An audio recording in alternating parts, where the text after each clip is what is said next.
Hey everybody, thank you so much for stopping by. Today, I really want to talk about the topic of comparisons. Everybody does it. Technically, comparing is the way we discern between anything. Anything is just compared to something else. Something's taller than this, somebody is shorter than that, that's yellower than this, whatever. But the real type of comparisons that I want to talk about are the ones that we make between ourselves and others. Now, the big type of comparison we first see is financial. And by financial, I also mean material, people having something that we want. They have what we don't have. And we see them as, better than, or we become envious. And not only do we become envious of their possessions, we also can find out that emotions like anger and jealousy and all that good stuff get associated with that. And when you compare to peers your own age who seem to be better off, it can be worse because then the depression and anxiety that come along with you not being where they're at, or them having more than you when they started out at the same place. And like, you grew up with this kid, but now this kid's, doing amazing.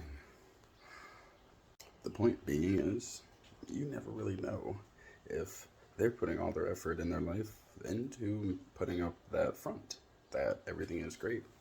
All these materials that I have, look at this, look at my toys, look at my shovel, look at my car, blah, blah, blah, blah, blah. Look at all this nice stuff I have. But then you find out that they're broke. Actually, they owe, hundreds of thousands of dollars to the bank. Their relationships are stressed, and they're also just based off of these superficial things.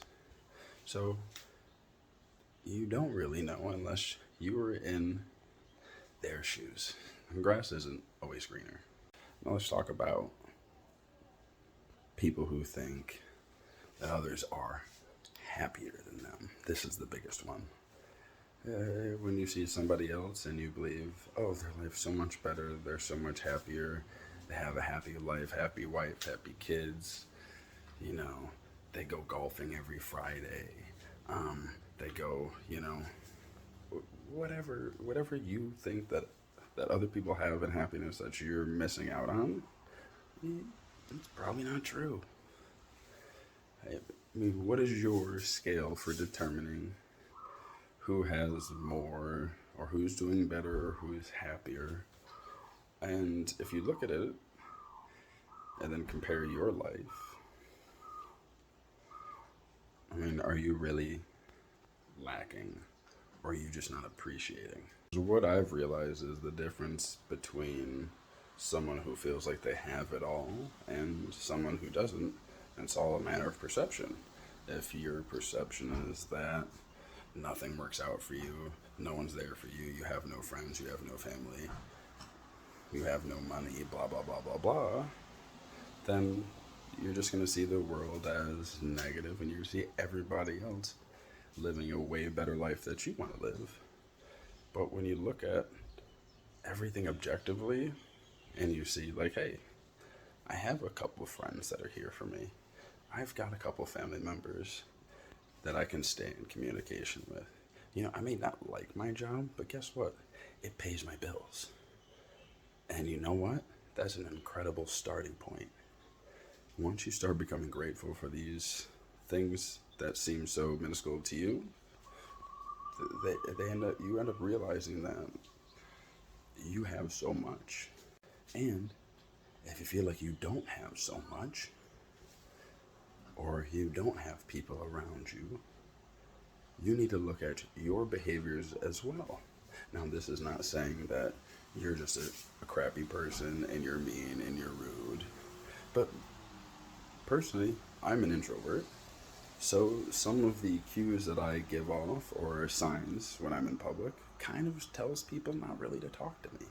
And it's my fault, but it's not my fault. Like, you know what I mean? Like, So it's not saying that you're 100% at fault for where you're at in your life or how you feel about your life, but you're 100% responsible for changing it. And so if you take anything away from today, it may not be 100% your fault for the way that you perceive the world, but it is 100% your responsibility to help change your perception so that you can see the world for the way it is. And it's a beautiful place full of caring people that will care about you, and there are people who already do. Thank you so much for watching the video. Now, if you or anyone you know needs assistance due to mental illness or any difficulties in life, now we have a resource down below. It's relentless-nature/get help. And in this section, we include a bunch of free resources that go towards helping pay your bills, helping take care of your prescriptions, receiving counseling. We have the crisis lines all on there, and a bunch of other resources. Going through what you're going through can already be overwhelming enough. Then when you consider all the other things that you need to be able to pay for rent, food, take care of medications, doctor's appointments, all that extra stuff, it can just seem like an enormous mountain to climb. So we believe that the easier it is for you, the better and more hope. Hopefully it makes it 1,000 times easier to get everything that you need. All the resources are free. And another fantastic option on top of that is that you can share your story or talk about a topic with us so that we can put it on here, or you can end up being on our channel. And the purpose of that is your story matters. Your story can be the difference of somebody believing in that they can get better or not. So to all of you out there, wish you the best on your recovery. We're here for you. And if you're supporting others on their recovery journey, don't give up on them, because they would never give up on you. And we're all here for each other. Keep being relentless.